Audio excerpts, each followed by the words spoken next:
Hello and welcome back. Before we start, I want to thank you very much for the super thanks you've sent me, for the money you send me for free. It is really encouraging, and I can't appreciate it enough. Right?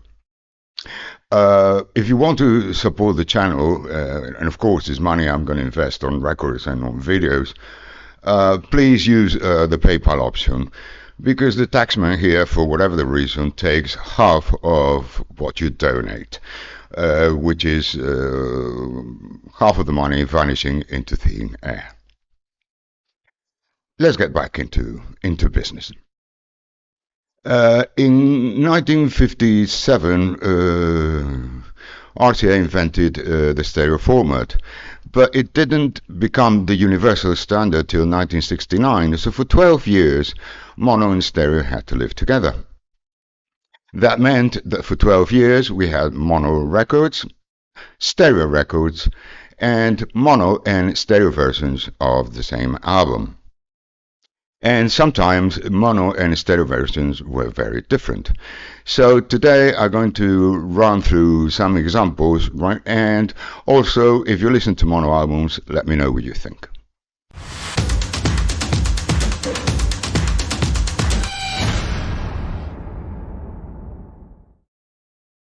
The first thing we have to say here is that mono should be listened to in mono. As most of us got stereo equipment nowadays, there are several ways to make our gear sound mono. The first one, the most expensive, is having a mono dedicated turntable with a mono cartridge, but that's really, really expensive.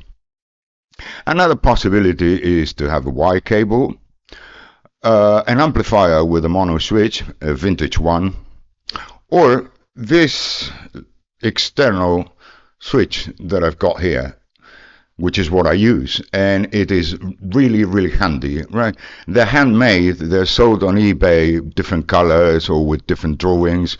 They're about $30 $35, and with just a click, you can switch between mono and stereo. Nice, isn't it? The coexistence of mono and stereo was not an easy one. Stereo was a novelty, and it was only used, let's say, in rich countries, right? It started in the United States and then move on to Europe. But most people, we're talking late 50s, early 60s, after the war, couldn't buy a proper stereo equipment. They had mono pickups or mono equipment.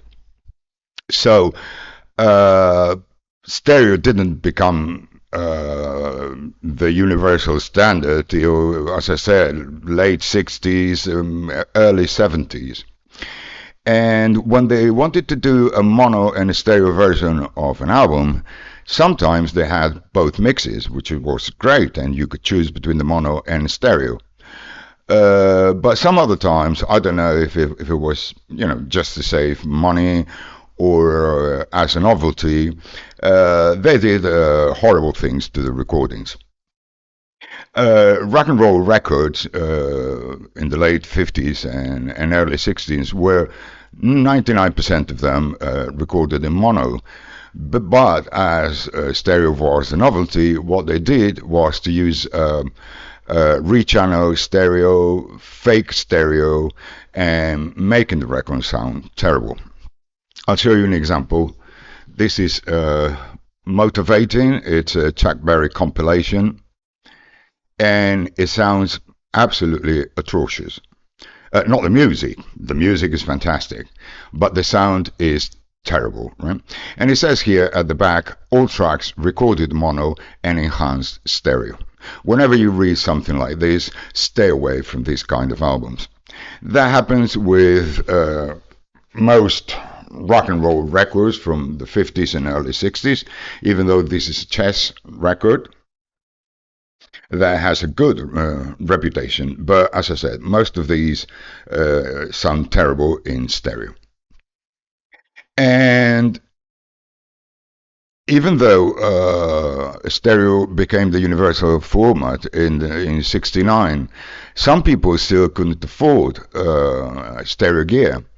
So they bought the stereo albums and played them in mono, right? And the albums at the back usually warn you, right? Look at this one. This is Metamorphosis by the Rolling Stones. This is an APCO record from 1975, right? And it says that it can be played on mono equipment with the right stylus. So even in 1975, there were people struggling to have stereo equipment. Now, things are different when the album was properly recorded in mono or was recorded in stereo. That is where you have to choose. We all have different opinions. Some people don't care about mono albums, other people don't care about stereo albums before 1969, but the best thing you can do is to trust your ears and decide which one you want. But don't say no to mono before you listen to a mono album properly recorded and mixed in mono. I'm going to give you now a couple of examples of both cases, right? A mono stereo album that I like in mono and a mono stereo album that I like in stereo. Before we start, let me remind you about a couple of things that are interesting when regarding this matter. Sometimes we have fall downs, both in mono and stereo. Now, what are fold downs? Well, a mono fold down is a stereo recorded album with information rechanneled to just one signal. Of course, the stereo sounds better because it's got all the information. What is a stereo fold down? Well, it's the other way around. You've got the record in mono, and what they do is split the signal right into two channels to get fake stereo, rechanneled stereo, electronically enhanced stereo. As I said, I would stay away for any of these two cases. I'll show you a couple of them that are very popular. Yellow Submarine by the Beatles. No, this is the stereo version, right? It's a first pressing, a German first pressing stereo version. But there is a mono version of this album. Now, the mono version of this album is a fold down. It's done from the stereo masters. If you really want to get the proper mono mixes, you have to wait till 2014 and now 2025 to get these Beatles mono masters that came with the box, with the famous mono vinyl box. Side 5 is Only Another Song, all together now, Hey Old Dog, and It's All Too Much with the proper mono mixes. Other cases we could talk about, I don't want to dwell on these very much. This one's, for instance, the Moody Blues, Days of Future Past. It was recorded in stereo, so if you get the monocopy, remember it's a fold down. There are other popular ones like The Door self-title, which is a mono fold down. Strange Days by The Doors is a mono fold down, and many others. So the best thing you can do is before you decide on buying an album, check Discogs or check information to make sure if you're getting the real monocopy or the real stereo copy. And now let's have a look at a mono stereo comparison with a different turnout and different results. The Beatles, Sgt. Pepper's. I grew up on stereo mixes of this album, and surprisingly it was not one of my favorite Beatles albums. I first listened to this album in mono about only 2 decades ago, and I was absolutely astonished by the sound. It was incredible. That tubey magic, that presence, it sounded phenomenal. And so much so that since then, I have never played the stereo. I've got a stereo copy, which I'm going to show you in a minute. but I never played it. I'm in love with his version. In 2014, as you know, and now in 2025, although I haven't heard the 2025 version, we had the reissue, right? Fully analog, which sounds very good, has more bass than the original, and some people, I think mistakenly, say that the 2014 sounds better than the original. No way.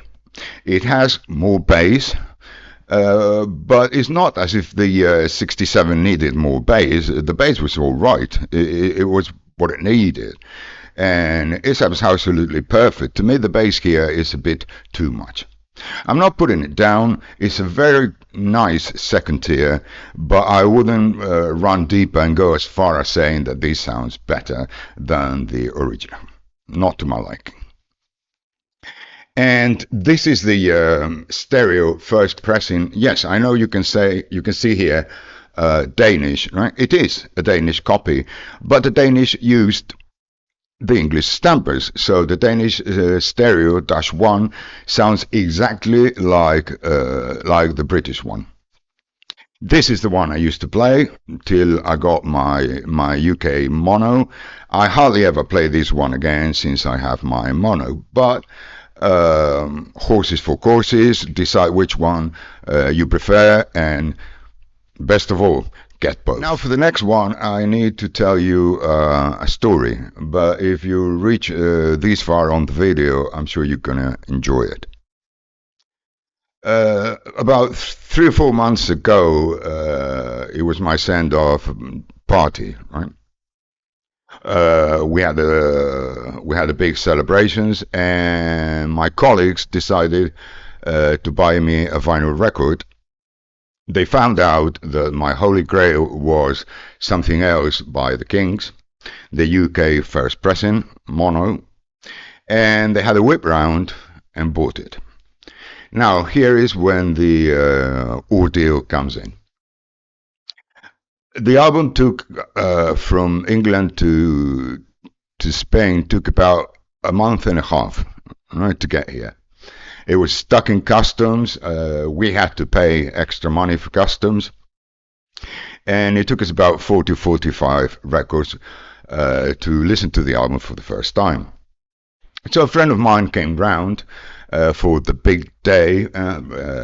We had gear ready, and we were really excited. You know how that is.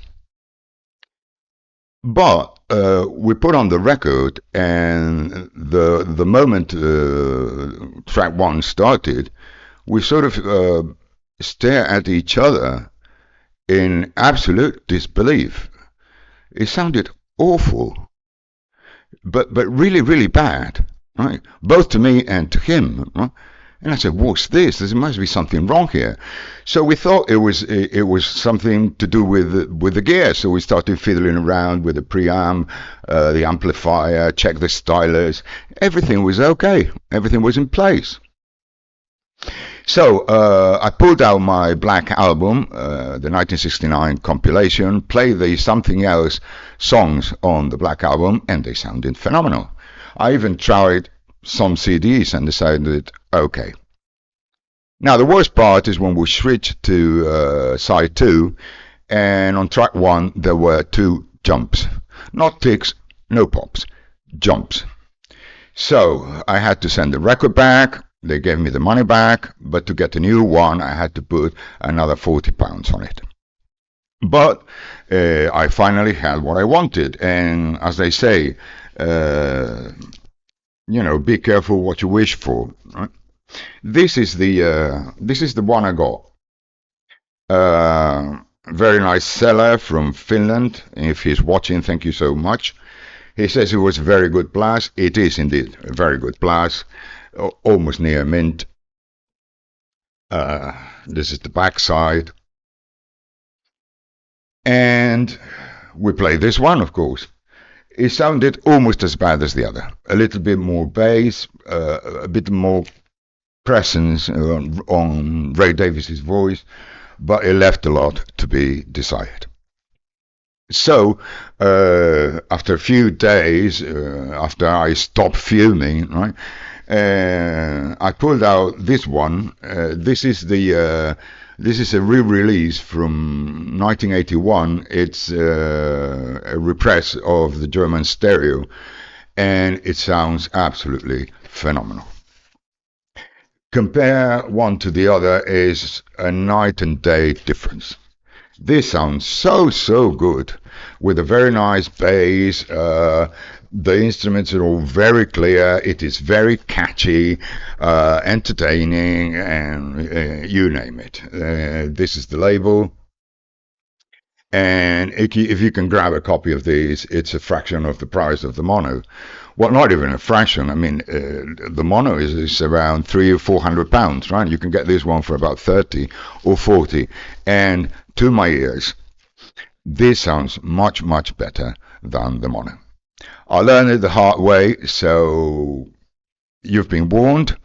Uh, do your shopping, buy your mono albums, buy your stereo albums, enjoy them, but most of all, trust your ears. Right, that's all for today. Hope you enjoyed the video and the story. If you're new to this channel, please consider subscribing and becoming part of our community. Thanks for listening. Take care.